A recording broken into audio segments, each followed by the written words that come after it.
Ова истражување го спроведува Министерството за животна средина, а по претходно добиени сознанија индикации дека на оваа локација компанијата Охис во 70-тите години депонирала отпад кој што се јавувал како нуспроизвод при производството на линдан.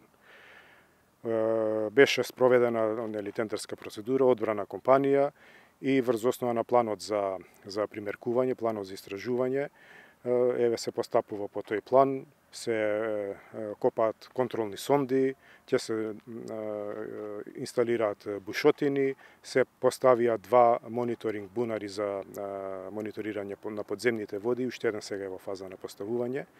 Ќе се земат примероци, ќе се анализираат примероците и ќе се направи како, да речеме, краен заклучок, ќе се направат пресметки за објемот и за степенот на контаминација, ќе се предложат мерки за ремедиација и ќе се дадат пресметки, односно проценки за чинењето на секој од тие опции за ремедиација. Според неформални информации, според сведочења на луѓе кои што биле инволвирани или во транспортот или кои што работеле во Охис или од околни овде места, станува, да, може да се каже дека околу 8.000 тони на отпад од производството на линдан биле депонирани овде. Предмет на истражувањето да се види обемот и степенот на контаминација, како вертикална, така и хоризонтална делиниација ќе се направи и ќе се одредат површините, ќе се одреди волуменот, тежината и сходно на тоа, како што кажав, и опциите за ремедиација ќе бидат предложени. А освен тука, кои други места земате примероци во околина? Знаете, например, во радиус од колку километри е загадено? Такво примеркување, таква анализа сега во моментот не е приоритет. Приоритет да се види оваа локација дали е загадена, дали стварно има депониран отпад и да се даде препорака за чистење на оваа локација. А кога би се правило во иднина анализа на ризикот, тогаш ќе се земат примероци и од подалечното, мислам на поголема оддалеченост од овде да се види дали има депонирано од прашината и на тие локации. Меѓутоа во тој контекст направивме и два пиезометри, два бунари за мониторинг на подземни води, малце подоле од оваа локација да се види дали подземните води се афектирани од оваа контаминација, со оглед на конфигурацијата на теренот која што наведува дека движењето на подземните води е во таа насока. Лабораторијата што го спроведува истражувањето, сигурно веќе има, бидејќи сте при крај со истражувањето. Горе-доле дали е загадено, колку време ќе треба да се исчисти цела оваа почва, кои се следните чекори што треба Министерството да ги превземе? Доколку се утврди дека е загадено. Се уште примероците не се испратени за лабораториска анализа, се како што можете да видите, контролниве сонди се отворени, бушотините се уште не се направени, така да кога ќе се заврши сето тоа, кога ќе се спремат примероците, ќе се испратат во лабораторијата и таа ќе каже дефинитивно во поглед на концентрацијата.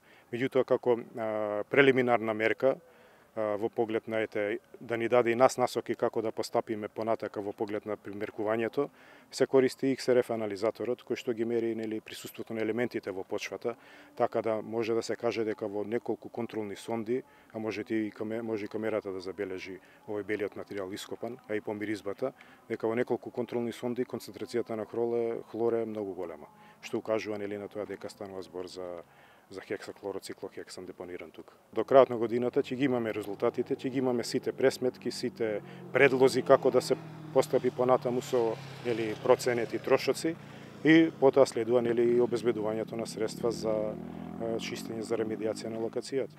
Обезбедувањето на средства и не е толку, да речеме, брза и наивна работа, потребно е да се спрема документација, проект, да се најдат донатори. Така да слично како и чистењево сега што го спроведуваме кај депониите во Охис, Маралта, па подоцни големата депонија. Контролните сонди, бушотините ќе се направат, пиезометрите се поставуваат и после како крајна фаза ќе следи мапирање на целиот овој предел со употреба на дронови, така да сите овие контролни сонди, местата од кај што се земаше примероци, ќе бидат евидентирани на мапа, во 3 димензии, а исто така ќе се направи и 3D моделирање не само на конфигурацијата на површината на земјата, туку и во внатрешноста на земјата со тие изоконцентрациони линии, така да ќе се види како се движи отпадот и како е распореден внатре во земјата. Па контролни сонди имаме направено околу 20 и околу 4 ќе има бушотини. Се затрупуваат веднаш, сега составени вака, чисто колку да се направи нивно мапирање, профилирање и да се земат примероци од материјалот и после тоа ќе бидат затрупани. 2, па може и на 3 бушотини ќе бидат вградени пиезометарска конструкција со помош на кои во иднина ќе се врши пратење на нивото на подземната вода и хемискиот состав со текот на временскиот период. Така да целта е на самите пиезометри да се види дали непосредно на околината има некои појави на загадувања, присуство на хлор и други елементи кои што се очекуваат. Најпрво се врши бушење до одредена длабина, се прати геолошката градба и се проценува каде да заврши истражното дупчење. Се регистрира појавата на подземната вода и на база на тоа се планират и се уградуваат самата пиезометарска конструкција, која што ќе служи за во иднина да во секое време може да се земат примероци и да се врши осматрање. После завршувањето се врши картирање, се врши мерење за присуство на одредени елементи во самите материјали, се врши мерење со инструмент и се прават хемиски анализи.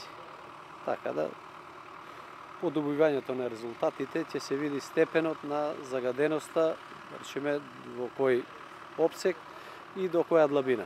Ова ни е трет ден, така да уште 2 до 3 дена треба да завршат теренските испитувања. Потоа се прават во лабораторија, се прават, интерпретација на резултатите на анализите и се донесува заклучок, да речеме, за степенот, за површината на можната контаминација. Се прави пиезометар, односно бушотина, за земање примерок од подземна вода. Меѓу другото, додека се прави бушотината, се испитува составот, хемискиот состав на почвата во самата бушотина. Тие се земјени јадра. Секоја од овие прегради е 1 метар длабока. Се мери составот на почвата со помош на XRF анализатор, кој што директно ни покажува, нас во моментов ни интересира количината на хлор и дали во овој дел надоле е загадено, исто како што е погоре. И еве можам да кажам дека до сега тоа што каде што сум стигната, некаде до 4-тиот метар длабочина, за разлика од горе, тука е почисто, односно нема. А во однос на квалитетот на водата ќе видиме дополнително од хемиските анализи. XRF анализатор, модерна технологија, веднаш ни покажува, значи индикативно, не велиме дека е точно, меѓутоа се баждари апаратот и приближно ги дава добрите вредности на хемискиот состав.